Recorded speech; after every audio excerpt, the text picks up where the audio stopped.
नमस्कार साथियों, स्वागत है आप सभी का संस्कृति पीसीएस के ऑनलाइन प्लेटफॉर्म पर। दोस्तों, मेरा नाम है पुनीत उपाध्याय और आज के अपने इस सेशन में हम बिहार स्पेशल के हिस्ट्री सेक्शन पर बात करेंगे। क्लास नंबर 3 है आपका और हम रिवीजन के उद्देश्य से इसको पूरे सेशन को अपने कर रहे हैं। पीवाईक्यू आपका आपके सामने होगा और बहुत अच्छे तरीके से हम हर एक प्रश्न को ठीक से डिस्कस करेंगे। ठीक है। अच्छा, आज एक चीज और मैं आपको बताना चाहूंगा कि कुछ प्रश्न आपको ऐसे देखने को मिलेंगे जो पीवाईक्यू जो है आपको देखने को नहीं मिलेंगे। मुख्य रूप से उनको मैंने अपने तरफ से भी शामिल किया है, क्योंकि आप लोगों से मैंने चर्चा किया था कि जो अगला सेशन होगा उसमें हम लोग कुछ अपने एक्सटेंडेड क्वेश्चंस को भी शामिल कर लेंगे। ठीक है, तो चलिए स्टार्ट करते हैं हम अपने सेशन को और बहुत अच्छे तरीके से इसको जो है आप आंसर करिएगा। पहले नंबर का प्रश्न आपसे कहा जा रहा है कि निम्नलिखित में से किसने यवनों को पराजित कर मगध देश से निकालकर सिंधु के किनारे तक उनको जो है खदेड़ दिया था। ठीक है, यह जो है पहला क्वेश्चन आपके पास है। ठीक है, और वह कौन व्यक्ति था? बिंदुसार, अशोक, पुष्यमित्र शुंग या कनिष्क? तो एक बार आप लोग बताएंगे। दोस्तों, आप बहुत अच्छे तरीके से आप देखेंगे पुष्यमित्र शुंग के बारे में आप लोग जानते होंगे, है ना।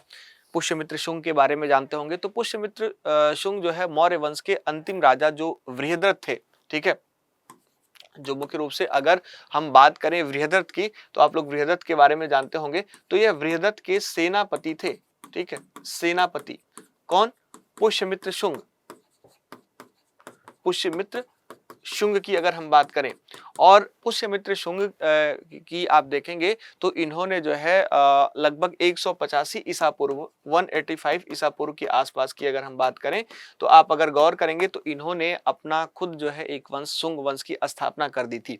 ठीक है, और उनके शासनकाल में ही आप देखेंगे तो भारत पर ग्रीक और जो यवन राजा हैं इन्होंने बड़े हमले करने स्टार्ट कर दिए थे, है ना। और यवन सेनाओं को आगे बढ़ते हुए मध्य देश तक, साकेत और मथुरा वाला जो क्षेत्र उस समय हुआ करता था वहां तक वह जो है आ गए थे। और पुष्यमित्र शुंग और उनके पोते हुआ करते थे वसुमित्र, इन्होंने यवन आक्रमणकारियों को पराजित किया है और सिंधु नदी के किनारे तक इनको खदेड़ दिया था। और इसका वर्णन आपको कहाँ देखने को मिलेगा? तो मुख्य रूप से कालिदास जी का एक नाटक है। ठीक है, कालिदास का एक नाटक है ना, और उस नाटक का नाम क्या है?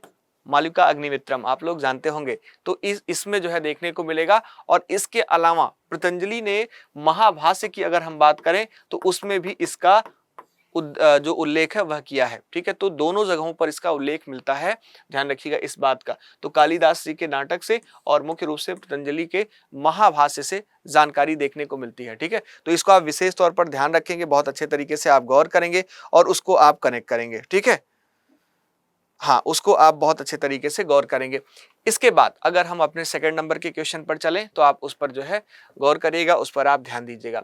सेकंड नंबर का क्वेश्चन है, निम्नलिखित में से किस राजा ने राजा बनने के बाद भी सेनानी उपाधि बनाई रखी? ठीक है, यह एक महत्वपूर्ण प्रश्न आपको देखने को मिल रहा है, इस पर आप गौर करेंगे अच्छे तरीके से, है ना। तो अगर हम बात करें तो ध्यान रखिएगा, पुष्यमित्र शुंग ने मौर्य साम्राज्य के जो अंतिम राजा थे, जो वृहद्रथ जिनका नाम हुआ करता था, उनकी हत्या करके शुंग वंश की स्थापना की। पहले वाले क्वेश्चन में ही हमने बताया। और आप गौर करेंगे तो मुख्य रूप से पुष्यमित्र शुंग राजा बनने से पहले मौर्य सेना के सेनापति रहे और राजा बनने के बाद भी उन्होंने राजा जैसी कोई बड़ी उपाधि धारण नहीं की, बल्कि उनकी पुरानी जो सेनानी या जो सेनापति उपाधि है उसको ही बनाए रखा। ठीक है, तो पुष्यमित्र शुंग ने ही जो है यह उपाधि बनाई रखी, जो सेनानी की उपाधि हुआ करती थी। ठीक, और आप गौर करेंगे तो पुराणों और वाणभट्ट के हर्षचरित्र की अगर हम बात करें और कालिदास का जो मालविका अग्निमित्रम है, इसमें इन्हें सेनानी ही कहा गया है, पुष्यमित्र शुंग को। ठीक है, सेनानी कहकर ही कई बार पुकारा गया है पुष्यमित्र शुंग को। तो इस बात का भी जिक्र आपको होना चाहिए और यह आपके लिए महत्वपूर्ण प्रश्न बन सकता है। ध्यान रखिएगा, यह अलग से आपके लिए पूछा गया है, अलग से इसमें शामिल किया गया है। अब हम लोग अपने 44वें बीपीएससी के एक प्रश्न को देखते हैं।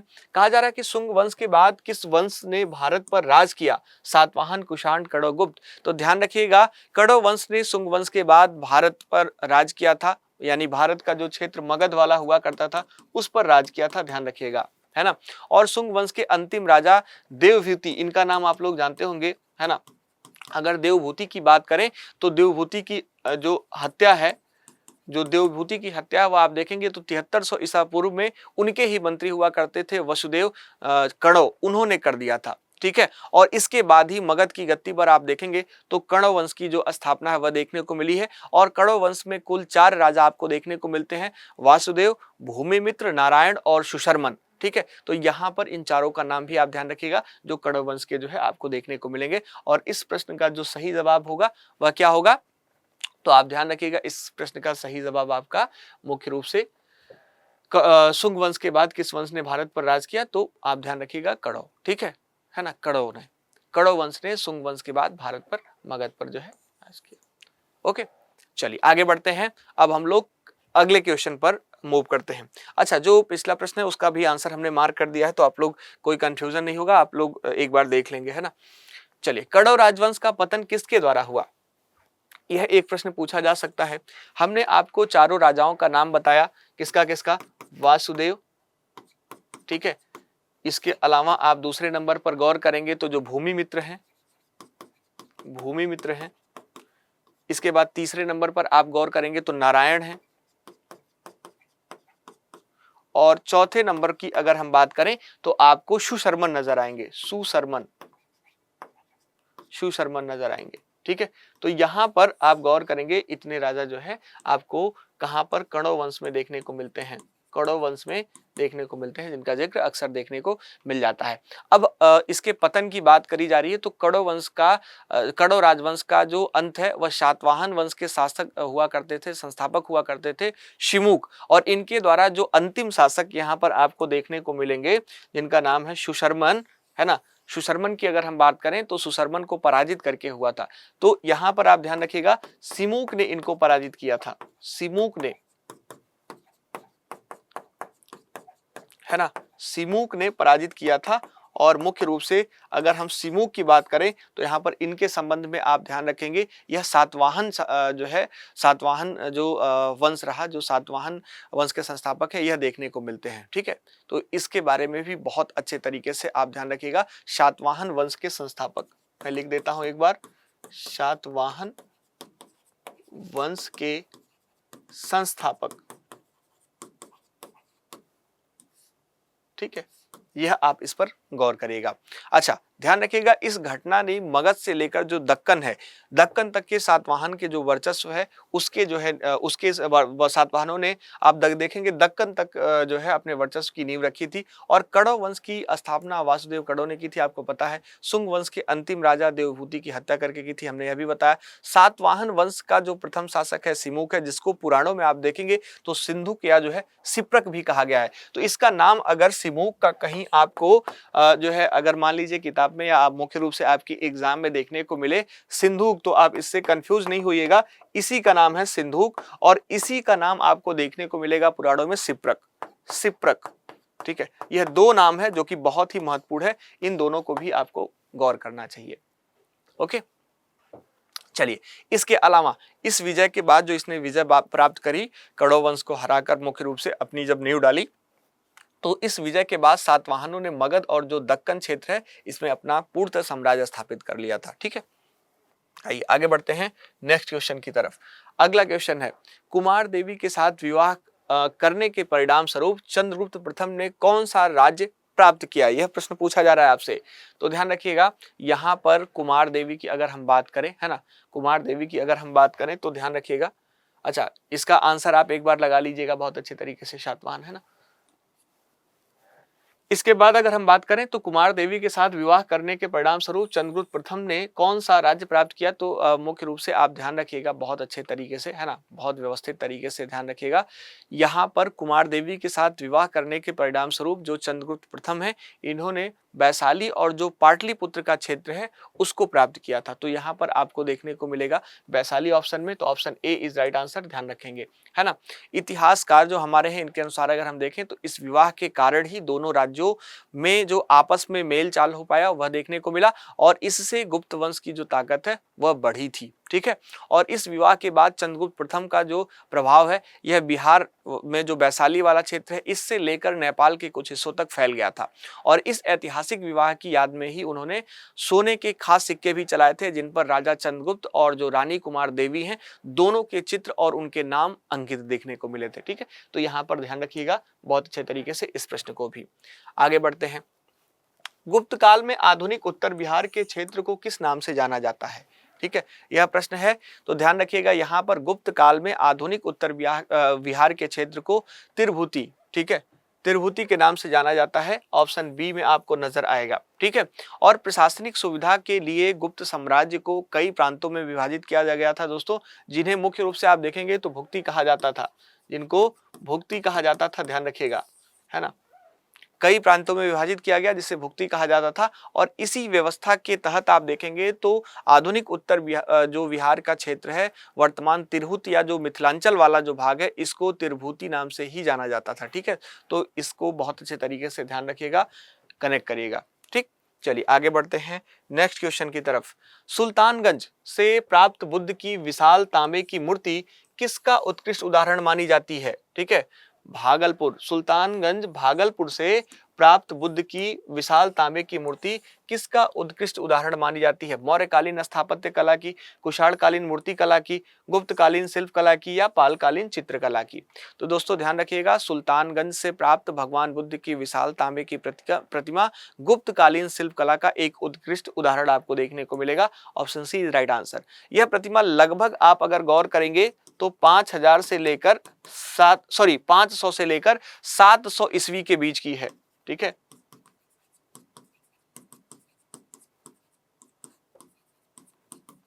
इसको आप गौर करिएगा। साथ ही साथ ध्यान रखिएगा, जिसे गुप्त और पाल काल के संक्रांति काल के रूप में भी जाना जाता है, ठीक है। और यह मूर्ति लगभग आप गौर करेंगे तो 2 मीटर ऊंची है, 2 मीटर जो है इसकी ऊंचाई देखने को मिलेगी। इसका वजन आपको लगभग 500 केजी देखने को मिलेगा, 500 केजी जो है आपको इसकी ऊंचाई इसका जो है मुख्य रूप से वजन देखने को मिलेगा। और इसे लास्ट वैक्स जो मोम ढलाई विधि है, इसके द्वारा मुख्य रूप से तांबे के मिश्र धातु से बनाया गया है। और यह ऐतिहासिक मूर्ति वर्तमान में इंग्लैंड के जो बर्मिंघम संग्रहालय है, इसकी कला दीर्घा में मुख्य रूप से सुरक्षित रखी गई है, ठीक है। तो यहाँ पर इसको बहुत अच्छे तरीके से गौर करेंगे, ठीक है। बहुत ही इंपॉर्टेंट क्वेश्चन है, आप इसको मोस्ट इंपॉर्टेंट के कैटेगरी में रख सकते हैं, ठीक है। मोस्ट इंपॉर्टेंट के श्रेणी में इस प्रश्न को आप रख सकते हैं। चलिए आगे बढ़ते हैं। नालंदा विश्वविद्यालय के संस्थापक कौन थे, ठीक है। देखिए कितनी बार पूछा गया, 56, 59, 43, है ना, 42, कई बार आपसे एग्जाम में पूछा जा चुका है, ठीक है। नालंदा वैसे भी बहुत ही महत्वपूर्ण है आपके एग्जाम के पॉइंट ऑफ व्यू से, तो आप बताएंगे। दोस्तों प्राचीन नालंदा विश्वविद्यालय की स्थापना की अगर हम बात करें तो आपको पता है बहुत अच्छे तरीके से, पांचवी शताब्दी ईस्वी लगभग जो है आप देखेंगे 427 ईस्वी की अगर हम बात करें, 427 ईस्वी की अगर हम बात करें, है ना, तो आप गौर करेंगे इसमें जो है गुप्त वंश के शासक जो कुमारगुप्त प्रथम है, इनके द्वारा करी गई थी, ठीक है। कुमारगुप्त प्रथम के द्वारा, ठीक है, आपको पता होगा, है ना। और अगर हम बात करें तो इतिहास में इन्हें शंकरादित्य भी कहा जाता है, ध्यान रखिएगा, शंकरादित्य भी कहा जाता है, ठीक है, इन्हीं को कहा जाता है ना, इसके नाम से भी जाना जाता था। नालंदा विश्वविद्यालय मुख्य रूप से दोस्तों आप देखेंगे तो आप गौर करेंगे विश्व के पहले आवासीय अंतर्राष्ट्रीय विश्वविद्यालय और शिक्षा के सबसे बड़े केंद्र के रूप में प्रसिद्ध हुआ करता था। और यह दुनिया का पहला ऐसा विश्वविद्यालय था जहां लगभग आप देखेंगे तो मुख्य रूप से 10,000, ठीक है, 10,000 आप देखेंगे तो छात्र और लगभग 2,000 शिक्षक एक साथ रहा करते थे। तो 10,000 प्लस 2,000 की कैपेसिटी जो शिक्षक की थी, है ना, 2,000 की कैपेसिटी जो शिक्षक की थी वह देखने को मिलती है ना।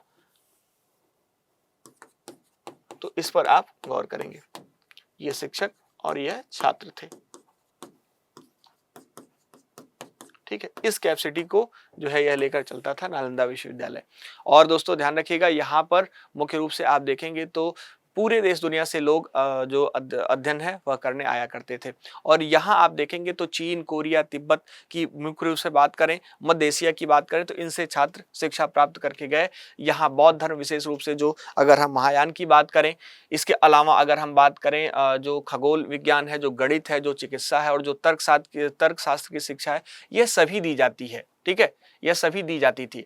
विश्वविद्यालय की बात करें तो यह विश्वविद्यालय कहा जाता है कि 9 मंजिलों का जो है एक बहुत ही विशाल पुस्तकालय इस विश्वविद्यालय में देखने को मिलता था, जिसे धर्मगज कहा जाता था। और यह 3 विशाल भवनों वाला जो है रत्नासागर, रत्नदधि और जो रत्नजयक में जो है मुख्य रूप से विभाजित हुआ करता था। और इसमें बहुत लाखों दुर्लभ जो हस्तलिखित पांडुलिपियां थी, मैन्युस्क्रिप्ट थी, वह मौजूद हुआ करती थी। नालंदा विश्वविद्यालय के विनाश का जो मुख्य कारण है दोस्तों आप लोग इतिहास में जानते हैं वह बख्तियार खिलजी रहा। बख्तियार खिलजी द्वारा आक्रमण किया गया। 1193 ईस्वी में तुर्क आक्रमणकारी जो कुतुबुद्दीन बख्तियार खिलजी है, इसने अपने सैन्य अभियान के दौरान दोस्तों इस विश्वविद्यालय को नष्ट कर दिया था और उसने यहाँ की जो विशाल लाइब्रेरी जिसका नाम धर्मगज हमने आपको बताया, इसमें आग लगा दी थी, जिसमें रखी हजारों जो पुस्तिकाएं थी, जो प्राचीन पुस्तकें थी और जो पांडुलिपियां थी, मैन्युस्क्रिप्ट थी, वो कंप्लीटली नष्ट हो गई थी। ठीक है, तो यहाँ पर इसके बारे में बहुत अच्छे तरीके से ध्यान रखिएगा, है। कुमारगुप्त, कुमारगुप्त इसका सही आंसर है, ध्यान रखेंगे। आगे बढ़ते हैं नेक्स्ट क्वेश्चन की तरफ। नीचे दो वक्तव्य दिए गए हैं जिनमें एक कथन ए और दूसरा कथन आर है। दोनों को ध्यानपूर्वक पढ़ें और आंसर करें। ठीक है, तो आप गौर करेंगे। कहा जा रहा है कि 12वीं शताब्दी के अंत तक नालंदा महाविहार का पतन हो गया। ठीक है, गौर करिएगा, 12वीं शताब्दी की बात करी जा रही है। महाविहार को राजकीय प्रशय मिलना बंद हो गया था। ठीक है, यह दूसरा स्टेटमेंट आपको देखने को मिलेगा, कथन। अब आपसे कहा जा रहा है कि उपयुक्त दोनों कथनों के संदर्भ में निम्नलिखित में से कौन सही है। ठीक है, तो यहाँ पर पहला ए कथन है, दूसरा कथन आर, दोनों को ध्यानपूर्वक पढ़कर आपको मुख्य रूप से यहाँ पर आंसर करना है। पहला स्टेटमेंट, पहला विकल्प कह रहा है कि दोनों ए और आर सही हैं और आर जो है ए की सही व्याख्या करता है। दूसरे नंबर का जो विकल्प है वह कह रहा है दोनों ए और आर सही है परंतु आर ए की सही व्याख्या नहीं करता है। ए सही है परंतु आर गलत है और ए गलत है परंतु आर सही है। यह आपको विकल्प में देखने को मिल जाएगा। ठीक है, एक बार आप इस पर गौर करेंगे फिर आप आंसर करेंगे। तो दोस्तों ध्यान रखिएगा, यहाँ पर जो सबसे पहले तो मैं सही आंसर आपको बता दूं, दोनों ए और आर सही हैं। ठीक है, बिल्कुल परफेक्ट बात है। परंतु जो आर है, महाविहार को राजकीय प्रशय मिलना बंद हो गया, यह जो है 12वीं शताब्दी के अंत तक नालंदा विहार का पतन हो गया, इसका सही व्याख्या नहीं करता है। आप देखेंगे स्टेटमेंट ही नहीं मैच कर रहा है उस तरह से, है ना। तो मुख्य रूप से आपका बी ऑप्शन सही होगा। अब थोड़ा सा इसमें हम बात कर लेते हैं दोस्तों। 12वीं शताब्दी के अंत तक लगभग आप देखेंगे तो यह बात है 1193 की, 1193 ईस्वी की मैं बात कर रहा हूँ, है ना। तो आप गौर करेंगे 1193 ईस्वी के आसपास की, इसमें कुतुबुद्दीन ऐबक के सेनापति जो बख्तियार खिलजी है, इसके आक्रमण के कारण नालंदा विहार महाविहार को नष्ट हो गया और इसका पतन हो गया। पाल वंश के शासकों के बाद नालंदा को मिलने वाला जो राजकीय प्रशय था, जो सरकारी मदद या संरक्षण था, यह कम हो गया था। पाल शासक की बात करें तो इन्होंने नालंदा के स्थान पर विक्रमशिला विश्वविद्यालय को और अधिक बढ़ावा देना शुरू कर दिया था, लेकिन यह नालंदा के पतन का मुख्य कारण नहीं है, इसको भी ध्यान रखिएगा। नालंदा महाविहार का पतन का मुख्य और तात्कालिक कारण तुर्क आक्रमणकारी बख्तियार खिलजी का जो हमला और मुख्य रूप से जो आगजनी की घटना थी वह देना था। मुख्य रूप से इसको आप ध्यान रखिएगा, न कि केवल राजकीय प्रशय का बंद होना, तो प्रशयों का बंद होना यह जो है। तो आप विशेष तौर पर इस पर आप गौर करेंगे और स्पष्टीकरण प्राप्त करके रखेंगे। चलिए आगे बढ़ते हैं हम लोग अपने नेक्स्ट क्वेश्चन की तरफ। अगले क्वेश्चन पर बात करते हैं अच्छे तरीके से। कहा जा रहा है कि 9 नालंदा महाविहार जो है किसके लिए विख्यात है। 48वीं और 52 नंबर का जो बीपीएससी का प्री का एग्जाम हुआ उसमें प्रश्न पूछा गया है। 9 नालंदा महाविहार के संदर्भ में पूछा जा रहा है कि यह किसके लिए विख्यात था। तो ध्यान रखिएगा, 9 नालंदा विहार आधुनिक समय में आप देखेंगे तो मुख्य रूप से जो पाली भाषा, अगर हम बात करें पाली भाषा की, तो पाली भाषा का अध्ययन और अनुसंधान का एक बहुत ही प्रमुख केंद्र आपको देखने को मिलेगा और इसे भारत के पहले राष्ट्रपति डॉक्टर राजेंद्र प्रसाद की पहल पर 1951 में 1951 की बात करें तो इसमें स्थापित किया गया था। और यह संस्थान आप देखेंगे तो मुख्य रूप से गौर करेंगे, यह संस्थान तो यह भारत सरकार के का जो संस्कृति मंत्रालय है इसके अधीन है। ठीक है, भारत सरकार के संस्कृति मंत्रालय के अधीन है। ठीक है,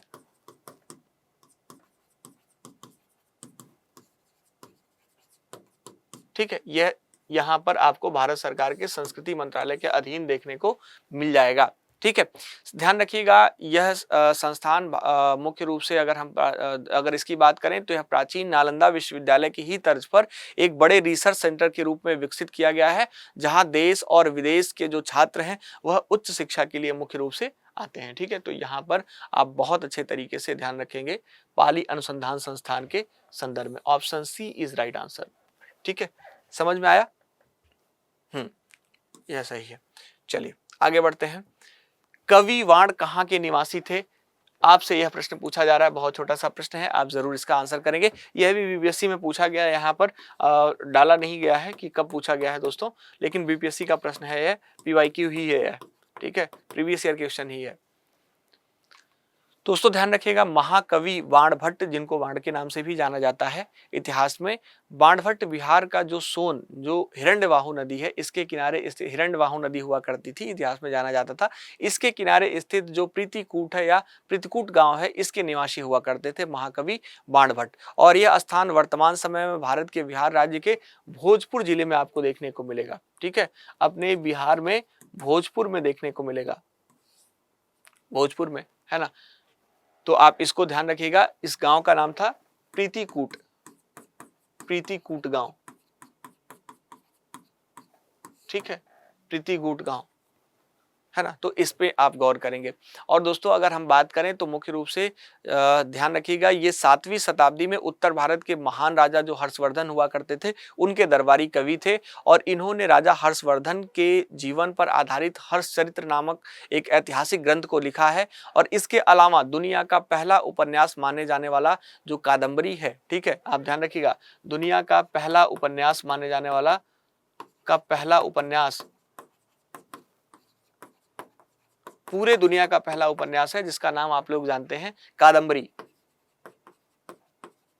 ठीक है, तो उसको भी लिखने वाले, उसकी भी रचना करने वाले बाणभट्ट ही रहे हैं। ठीक है, तो इनके बारे में विशेष तौर पर आप ध्यान रखेंगे। चलिए आगे बढ़ते हैं। चीनी यात्री हेनसांग ने किस विश्वविद्यालय में अध्ययन किया था? यह प्रश्न पूछा जा रहा है। तक्षशिला, विक्रमशिला, मगध या फिर नालंदा। तो दोस्तों चीनी यात्री हेनसांग की बात करें तो भारत की यात्रा करी इसने, और यात्रा के दौरान प्रसिद्ध जो नालंदा विश्वविद्यालय हुआ करता था, इसमें रहकर कई वर्षों तक आप देखेंगे, नालंदा में रहकर जो बौद्ध धर्म है, ठीक है, बौद्ध धर्म की अगर हम बात करें तो बौद्ध धर्म का, और जो बौद्ध धर्म का दर्शन है, इसका गहन अध्ययन इसने किया, गहन अध्ययन किया। ठीक है, नालंदा में। और अगर आप गौर करेंगे तो उन्होंने यहाँ के जो मुख्य रूप से प्रसिद्ध आचार्य सीलभद्र हैं, इनके मार्गदर्शन में योग शास्त्र और बौद्ध धर्म की शिक्षा ली। तो इसके जो गुरु हुआ करते थे हेनसांग के, इनके संदर्भ में आप जो है सीलभद्र का नाम भी बहुत अच्छे तरीके से ध्यान रख सकते हैं। यही इनके जो है गुरु हुआ करते थे, सीलभद्र।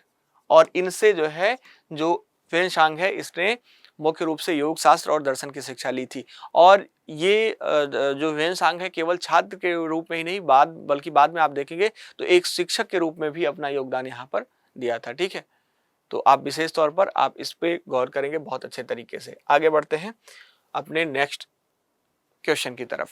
हेनसांग के भारत के यात्रा के समय सूती कपड़ों के उत्पादन के लिए सबसे प्रसिद्ध नगर था। बहुत ही अच्छा प्रश्न है, 41वीं बीपीएससी में पूछा गया है। आगे भी इसकी प्रबल संभावना है, बहुत ही प्रबल संभावना है कि यह प्रश्न फिर से पूछा जाए या इससे सेंट्रिक प्रश्न पूछा जाए।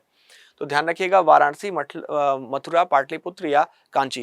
दोस्तों चीनी यात्री हेनसांग की बात हमने करी, हमने बताया कि जब वो 7वीं शताब्दी में राजा हर्षवर्धन के शासनकाल में आया था, तब उसने अपनी पुस्तक जो सी यू की है, इसकी पुस्तक है हेनसांग की, इसके पुस्तक का नाम आप लोग जानते होंगे, और आप अगर नहीं जानते हैं तो एक बार नोट कर लीजिएगा, इसके पुस्तक का नाम है सी यू की। ठीक है, सी यू की है।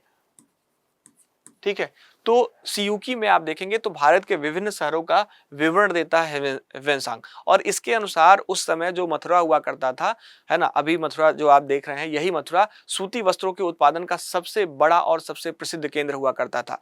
प्राचीन काल में अगर हम वाराणसी की बात करें, काशी की, तो रेशमी कपड़े और जो मलमल है उसके लिए जाना जाता था। लेकिन हेनसांग के समय सूती वस्त्रों के लिए आप विशेष तौर पर मथुरा का नाम ध्यान रखिएगा। ठीक है, मथुरा जो है आपको देखने को मिलेगा, हेनसांग ने जो उल्लेख किया है उस समय, है ना। यह जो है आप देखेंगे शीर्ष पर था। मौर्य काल में पाटलिपुत्र एक प्रमुख राजनीतिक और व्यापारिक केंद्र था, आप लोग जानते होंगे, यहाँ ऑप्शन में दिख रहा है तो, है ना। और मुख्य रूप से हेनसांग के आने तक यह नगर काफी हद तक खंडहरों में बदल चुका था, ध्यान रखिएगा, जो पाटलिपुत्र हुआ करता था। दक्षिणी भारत का आप देखेंगे तो कांचीपुरम रेशम उद्योग के लिए प्रसिद्ध था, जो कांची यहाँ विकल्प में दिया गया है ना, इसके लिए प्रसिद्ध था। सूती कपड़ों के मुख्य केंद्र के रूप में हेनसांग के अनुसार मथुरा ही सबसे विशेष रूप से देखने को मिलता है। ठीक है, तो यहाँ पर सही ऑप्शन आपका बी है, option B is right answer. आगे बढ़ते हैं नेक्स्ट क्वेश्चन की तरफ। किस प्रकार की भूमि को अपरहत कहा गया? दोस्तों बहुत ही अच्छा सवाल है, इस पर आप गौर करेंगे और एक बार अच्छे तरीके से आप आंसर करेंगे। कहा जा रहा है कि किस प्रकार की भूमि को अपृहत कहा गया? बिना जोते हुए जंगलों की भूमि, सिंचित भूमि, धान उगाने वाली भूमि, जोती हुई भूमि, या उपर्युक्त में से कोई नहीं, उपर्युक्त में से एक से अधिक। 60 से लेकर 62वीं बीपीएससी के एग्जाम के लिए जो है यह प्रश्न पूछा गया है, तो ध्यान रखिएगा, है ना। हाँ, इसको आप ध्यान रखेंगे बहुत अच्छे तरीके से, ठीक से। चलिए इसके बारे में बात करें, डिटेल में हम लोग बात करेंगे, एक बार आप लोग आंसर कर दीजिए। दोस्तों प्राचीन भारत की अगर हम बात करें,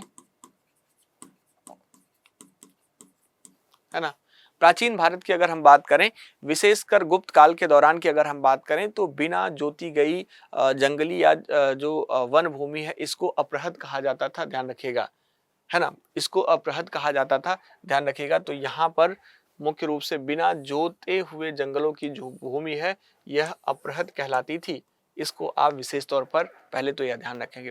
दोस्तों चंद्रगुप्त द्वितीय के दरबारी कवि हुआ करते थे अमर सिंह। अमर सिंह के द्वारा जो रचित एक प्रसिद्ध ग्रंथ है जिनको कहा जाता है अमरकोश, ठीक है। तो अमर सिंह की बात करें, अगर अमर सिंह की बात करें तो इन्होंने अमरकोश को रचा, ठीक है।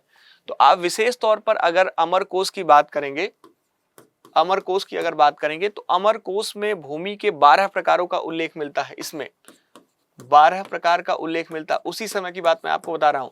12 प्रकार के उल्लेख मिलता है जिसमें ऐसी जंगली भूमि जिसे खेती के लिए न जोता गया हो उसे अपृहत कहा गया, ठीक है, ध्यान रखिएगा। इसके अलावा आप देखेंगे तो यहाँ पर उर्वरा आपको देखने को मिलेगा। उर्वरा की बात करें तो इसको उपजाऊ भूमि कही गई जो उर्वरा है। इसके बाद उसरा एक जो है नाम देखने को मिलता है, उसरा का मतलब यहाँ पर बंजर या जो अनुपजाऊ भूमि है वह देखी गई। इसके अलावा मरु, मरु का अर्थ यहाँ पर था जो मरुस्थल या जो रेतीली भूमि थी वह देखने को मिली। अपृहता की बात करें तो इसके बारे में हमने चर्चा कर ही लिया कि बिना जोती गई जो परती या जंगली भूमि है, ठीक है, इसको अपृहता कहा गया। इसके अलावा सादला, सादला की बात करें तो जो उस समय घास का मैदान हुआ करता था उसको सादला कहा गया। इसके अलावा पंकिला एक नाम देखने को मिलेगा, सब नोट कर लीजिएगा इसको। पंकिला, पंकिला की बात करें तो दलदली या जो कीचड़ युक्त भूमि थी उसको पंकिला कहा गया, ठीक है। इसके बाद आपको मिलेगा जो जल जो है प्रयाण मनुपम, जो जलमग्न या जो गीली भूमि हुआ करती थी जहां पर जल का भराव रहा करता था वह जो है देखने को मिला। कक्ष की बात देखने को मिलेगी इनके जो है 12 प्रकारों में। तो कक्ष जो है पानी के जो बिल्कुल निकट की भूमि हुआ करती थी उसको कक्ष कहा गया। सरकरा देखने को मिलेगा, सरकरा का अर्थ यहाँ पर था उस प्रकार की भूमि से जहां पर कंकड़ और पत्थरों वाली भूमि आपको देखने को मिले, ठीक है, तो उसको जो है मुख्य रूप से आप देखेंगे तो सरकरा कहा गया। इसके अलावा अगर आप गौर करेंगे तो मिलेगा सरकावती। सरकावती की सरकावती का अर्थ ऐसे भूमि से था जो अत्यधिक रेत वाली भूमि थी, है ना। इसके अलावा नदी जो मातृका थी, नदियों के द्वारा जो मुख्य रूप से आप देखेंगे सिंचित जो क्षेत्र वाली भूमि थी उसको नदी मातृका कहा गया, है ना। उसके अलावा आपको एक नाम और 12वें नंबर का मिलेगा जिसको देव मातृका कहा गया। यानी कि आप अगर गौर करेंगे तो वर्षा पर निर्भर रहने वाली जो भूमि है उसको देव मातृका कहा गया, ठीक है। तो यह 12 प्रकार जो है 12 प्रकार का उल्लेख कौन किया है, तो यहाँ पर चंद्रगुप्त द्वितीय के दरबारी कवि अमर सिंह द्वारा जो रचित अमर जो मुख्य रूप से एक ग्रंथ है जिसका नाम है अमरकोश, है ना, इसमें जो है आप देखेंगे तो भूमि के 12 प्रकार के उल्लेखों का जिक्र किया गया है और इसमें उर्वरा, उसरा, मरु, अपृहता, सादला, पंकिला, जल प्रयानुपम और जो कक्ष, सरकरा, इसके अलावा सर्क रावती और जो नदी मातृका है या फिर देव जो मातृका है, यह नामों का उल्लेख देखने को मिल जाता है, ठीक है। बहुत ही महत्वपूर्ण है, ध्यान रखिएगा, इसको आप एक बार नोट करिएगा और रट जाइएगा बिल्कुल अच्छे तरीके से। अगर यह आप ध्यान नहीं देंगे, इसको आप अगर स्किप करेंगे तो फिर आपके लिए समस्या होगी, क्योंकि इससे फिर से प्रश्न पूछा ही जाएगा, ठीक है। 100% आपको मैं बता रहा हूं, इस बार नहीं तो अगले बार, नहीं तो किसी ना किसी एग्जाम में प्रश्न पूछा जाएगा। आप इस पर ध्यान दीजिएगा, इस पर आप गौर करिएगा बहुत अच्छे तरीके से, ठीक है। चलिए आगे बढ़े अपने अब नेक्स्ट क्वेश्चन की तरफ हम बढ़ते हैं, अगले क्वेश्चन पर बात करते हैं, ठीक है। तो यहाँ पर इसको आप गौर करेंगे, आप देखेंगे 60वीं और 62वीं बीपीएससी में पूछी गई है। आगे जो 12 नाम आपको बताए 11 नाम और उसमें से आगे फिर से प्रश्न पूछे जाने की प्रबल संभावना है दोस्तों। चलिए यहाँ पर देखेंगे, उत्तरकालीन गुप्त राजाओं को हराकर मगध और गंगा नदी घाटी पर अपना प्रभुत्व स्थापित करने वाला वंश कौन सा था, बताएंगे। तो दोस्तों उत्तरकालीन मुख्य रूप से आप देखेंगे जो गुप्त राजा थे उन गुप्त राजाओं को हराकर मगध और जो गंगा नदी घाटी हुआ करती थी इस पर प्रभु जो अपना प्रभुत्व स्थापित करने वाला जो वंश आपको देखने को मिलता है इतिहास में, वो मौखरी वंश देखने को मिलता है। ठीक है, मौखरी वंश आपको देखने को मिलेगा, ऑप्शन बी में आपको नजर आता है। ठीक है, ध्यान रखिएगा मौखरी वंश के राजा और जो उसके उत्तराकालीन है यह गुप्त राजाओं के बीच आप देखेंगे, इन दोनों के बीच लगातार आप देखेंगे लंबे समय तक जो वर्चस्व की लड़ाई है वह चलती रही थी। मौखरी वंश के सबसे प्रतापी राजाओं में एक नाम देखने को मिलेगा शर्ववर्मन।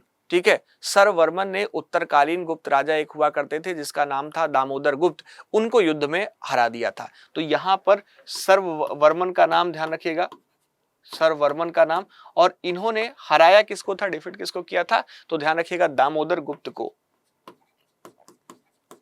दामोदर गुप्त को हरा दिया था शर्ववर्मन ने। ठीक है, और यहां पर यह जो है मौखरी वंश से रिलेट करते हैं, मौखरी वंश से रिलेट करते हैं, और यहां पर दामोदर गुप्त की बात करें तो आप ध्यान रखिएगा कि यह जो है गुप्त वंश है। ठीक है, तो इन दोनों का नाम विशेष तौर पर बहुत ही ज्यादा महत्वपूर्ण हो जाता है। ठीक है, और इस ऐतिहासिक जीत के बाद अगर हम शर्ववर्मन की बात करें दोस्तों, तो ध्यान रखिएगा शर्ववर्मन ने लगभग 575 ईस्वी के आसपास की बात है ना, 575 ईस्वी के आसपास की बात है, मगध को अपने साम्राज्य में इसने क्या किया था, मिला लिया था। ठीक है, तो इसको भी बहुत अच्छे तरीके से ध्यान रखिएगा, बहुत व्यवस्थित तरीके से कनेक्ट करिएगा। ठीक है, चलिए अगले प्रश्न की तरफ बढ़े, नेक्स्ट प्रश्न की तरफ बढ़े। अगला प्रश्न है और आज का यह अंतिम प्रश्न है दोस्तों, इस पर आप गौर करेंगे, अच्छे तरीके से ध्यान देंगे। कहा जा रहा है कि किस हूण शासक ने पाटलिपुत्र पर आक्रमण करके जो नरसिंह गुप्त बालादित्य हैं इनको पराजित किया। ठीक है, मिहिरकुल, तोरमाड़, समुद्रगुप्त, चंद्रगुप्त द्वितीय। ठीक है, एक बार नाम बताएंगे। तो दोस्तों अगर हम बात करें हूणों की, ठीक है, अगर आपसे बात करें हूणों की या हूण शासक की, तो आप एक नाम ध्यान रखिएगा, बहुत ही महत्वपूर्ण है, और वह नाम है मिहिरकुल का। मिहिरकुल का, मिहिरकुल का आपको यहां पर ऑप्शन ए में दिखाई देगा।